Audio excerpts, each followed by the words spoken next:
ஸ்ரீமதே ராமானுஜாய நமக. அன்பர்கள் அனைவருக்கும் வணக்கம். நாம் நம் வாழ்க்கையில் நமக்கு எதிராக இருக்கும் பல எதிரிகளையும் விரோதிகளையும் பார்க்கிறோம். ஆனால் நமக்குள்ளேயே ஒளிந்து கொண்டும் சில விரோதிகள் இருக்கிறார்கள். யார் அவர்கள்?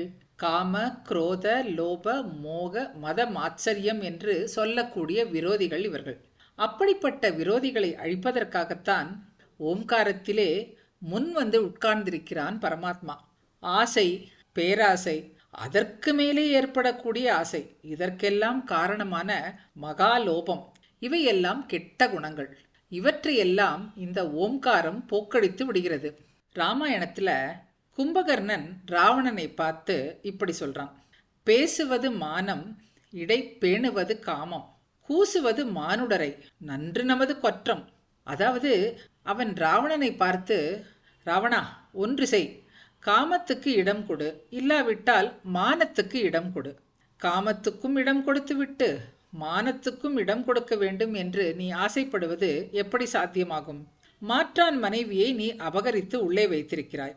ஆனால் எல்லோரும் உன்னை கொண்டாட வேண்டும் என்று நினைக்கிறாய். அது எப்படி முடியும் என்று ராவணனை பார்த்து கும்பகர்ணன் கேட்கிறான். காமத்தோடு இருந்து விடுகிறாயா? சரி, இருந்துவிடு. ஆனால் மானத்தோடு வாழ வேண்டுமானால் இந்த காரியம் பண்ணாதே என்கிறான் அவன். இந்த காமம் வந்து விட்டால் மானம் தானாக பறிபோய் விடுகிறது.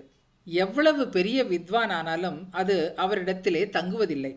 இந்த காமம் வந்ததினாலேயே ராவணன் ஜானகி நகுவள் என்று நாணத்தால் சாம்புகின்றானாம். கம்பராமாயணத்திலே இன்று போய் நாளை வா என்று ராமன் சொன்ன உடனே ராவணன் கிளம்பி விட்டான். எதற்கு இன்று போய் நாளை வர வேண்டும்? இன்றைக்கே ஒரு கை பார்ப்போமே என்று ஏன் அவன் சொல்லவில்லை? போ என்று ராமன் சொன்னதும் புறப்பட்டு போய்விட்டான். அவன் எப்படி போனானாம் தெரியுமா? வாரணம் பொருத மார்பும் வரையினை எடுத்த தோளும் நாரத முனிவர்க்கேற்ப நயம்பட உரைத்த நாவும். அப்படி இருந்த ராவணன் வீரமும் களத்தே போட்டு வெறுங்கையே மீண்டு போனான் என்கிறார் கம்பர். எல்லாம் போய்விட்டன அவனை விட்டு. எல்லாம் போய் தலையை குனிந்து கொண்டு வருகிறான். அப்பொழுது கூட அவனுக்கு என்ன தோன்றுகிறதாம்? எல்லாம் போய் இப்படி நாம் திரும்பிக் கொண்டிருக்கிறோமே என்று அவன் வருத்தப்படவில்லையாம். ஜானகி நகுவள் என்றே நாணத்தால் சாம்புகின்றான் என்று காட்டுகிறான் கம்பன். இந்த விஷயம் சீதைக்கு தெரிந்ததென்றால் அவள் என்னை பார்த்து ஏகமாய் பரிகாசம் செய்து சிரிப்பாளே. அதற்கு நான் இடமாய் போய்விட்டேனே என்றுதான் அவன் வருந்துகிறான் ஒழிய தன் வீரத்தை தான் இழந்து விட்டோமே என்று வருந்தவில்லையாம். ஏன் தெரியுமா? காமம் உள்ளே புகுந்ததனாலே வீரம் போய்விட்டது. இந்த இடத்தில் ஒரு கதை ஞாபகம் வருகிறது. ஒருத்தர் ரொம்ப கஷ்டப்பட்டு கொண்டிருக்கிறார். ஆனால் மகா வித்வான். ராஜாவிடத்துல போய் சம்பாவனை வாங்க வேண்டும். ஆனால் கிடைக்க மாட்டேன் என்கிறது. ஒரு நாள் அந்த நாட்டு ராஜா தனது சமஸ்தானத்து பெரிய வித்வான்கள் எல்லாரையும் அழைத்து ராஜ சம்பாவனை பண்ண தீர்மானம் செய்தானாம். அப்பொழுது இந்த நமது வித்வான் என்ன பண்ணினார்? தானும் போய் சம்பாவனை பெறலாம் என்று புறப்பட்டார். ராஜா ஒரு வழி ஏற்பாடு செய்திருந்தான். அரண்மனைக்குள்ளே அந்த வழியாக வந்து சம்பாவனை வாங்கி கொண்டு இன்னொரு பக்கமாக போய்விட வேண்டும்.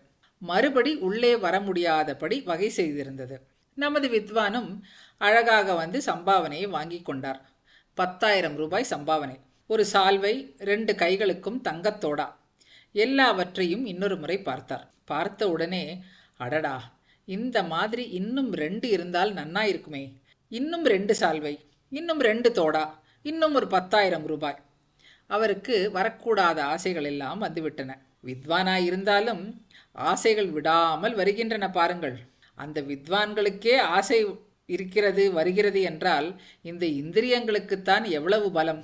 அவர் இந்த காமத்துக்கு இடம் கொடுத்து விட்டதால், ஆசைக்கு இடம் அளித்து விட்டதால் கல்வியெல்லாம் போய்விட்டது. அவரிடம் இருக்கிற வித்வத்தும் போய்விட்டது. அவர் என்ன செய்தார் தெரியுமா? மறுபடியும் உள்ளே போக முடியுமா என்று பார்த்தால் முடியாது. 2 பேர் காவலுக்கு நிற்கிறார்கள். காமத்துக்கு இடம் கொடுத்தவர் மதில் சுவர் ஏறி விட்டார். ஏறினால் அந்த சுவர் மேலே நிறைய கண்ணாடிகள். அது தெரியாது பாவம் இந்த பண்டிதருக்கு. என்றைக்காவது சுவர் ஏறி குதித்து பழக்கம் இருந்தால்தானே தெரியும்.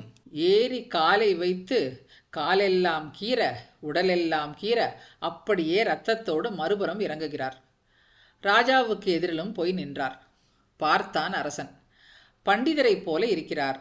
எங்கிருந்து வந்தார்? ஏன் இப்படி உடம்பெல்லாம் இரத்தமாக இருக்கிறது? விசாரிக்க சொன்னான். பண்டிதர் பதில் சொன்னார். ஹே ராஜன், நான் சொல்கிற விஷயத்தை ஒரு 5 நிமிடங்கள் கேட்க வேண்டும். ராஜா பார்த்தான். பல வேலைகள் இருந்தாலும் பரவாயில்லை, சொல்லுங்கள் என்றான். நீர் எத்தனை நேரம் சொன்னாலும் கேட்கிறேன் என்றான். அவர் சொன்னார், ராஜன், எனக்கு 3 பத்தினிகள். ராஜா திடுக்கிட்டான். எனக்கே 2 தானே இருக்கிறது, உமக்கென்ன 3 பத்தினிகள் என்றான். என்னுடைய பத்தினிமார்கள் எல்லாம் மிகவும் விசித்திரமானவர்கள் என்று ஆரம்பித்தார். ராஜா நினைத்து கொண்டான், உமக்கேன் இப்படி அடிபட்டது, உடம்பெல்லாம் காயம் என்று கேட்டால் 3 பத்தினிகள் என்று பதில் சொல்கிறாரே இவர். சபையிலே இப்படி எல்லோரும் கூட யோசிக்க ஆரம்பித்தார்கள். பண்டிதர் தொடர்ந்தார். அந்த 3 பத்தினிகள் யாரென்று கேட்கிறாயா? பசி என்பது ஒரு பத்தினி.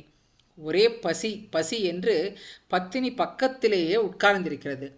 தாகம் என்று இன்னொரு பத்தினி. அதற்கும் மேலே 3வது ஒரு பத்தினி, ஆசை. முதல் 2 பத்தினிகளாவது கொஞ்ச நேரம் என்னை விட்டு விட்டு அக்கம் பக்கம் போவார்கள். ஆனால் இந்த கடைசி பத்தினி இருக்கிறாளே, என்னை விட்டு அகன்றதே இல்லை. அவள் எப்போதும் என்னோடு கூடவே இருக்கிறாள். நான் அவளை விட வேண்டும் என்று நினைத்தால் கூட அவள் என்னை விடுவதில்லை என்றான். என்னிடத்திலே நிரம்ப அன்பு கொண்ட அந்த ஆசை என்ற பத்தினி இருக்கிறாளே, அவளால் தான் இப்படி அலங்கரிக்கப்பட்டேன், அதாவது உடம்பெல்லாம் இரத்த காயம் என்று பண்டிதர் கூறினார். ராஜா பார்த்தான். அடடா, ஆசைக்கு எவ்வளவு அழகான விளக்கம் சொன்னார் இவர் என்று 1க்கு 4ஆக சால்வைகளை போர்த்துங்கள் என்றான். நிறைய சம்பாவனை செய்து அனுப்பி வைத்தான். இங்கே பாருங்கள், ஆசை வந்தது என்றால் பாண்டித்யம் கூட எகிரி குதித்து விடுகிறது. நமக்குள்ளே இப்படி காம, குரோத, லோப, மோக, மதமாச்சரியங்கள் இருக்கின்றன. அவையெல்லாம் இந்த நாராயண மந்திரத்திலே வருகிற முதல் அக்ஷரமான பிரணவத்தினாலே விரட்டி அடிக்கப்படுகின்றன. அந்த பிரணவத்திலே பரமாத்மா உட்கார்ந்து கொண்டு இப்படிப்பட்ட கெட்ட குணங்களை எல்லாம் நம்மிடத்திலிருந்து விரட்டி அடித்து விடுகிறான். ஓம் விஷ்ணவே நமக என்று ஒரு புஷ்பத்தை எடுத்து அவன் திருவடியிலே அர்ச்சனை பண்ணினாலும் சரி, இல்லை விஸ்வம் விஷ்ணுர் வஷட்காரோ என்று சகஸ்ரநாம பாராயணம் பண்ணினாலும் சரி, நமக்குள்ளே இந்த காம, குரோத, லோப, மோக, மதமாச்சரியம் நுழையுமா? நுழையவே முடியாது.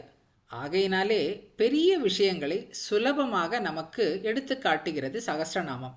நம்மை போன்ற சம்சாரிகளுக்கு இந்த சகஸ்ரநாமத்தை காட்டிலும் வேறு புகலிடம் உண்டா?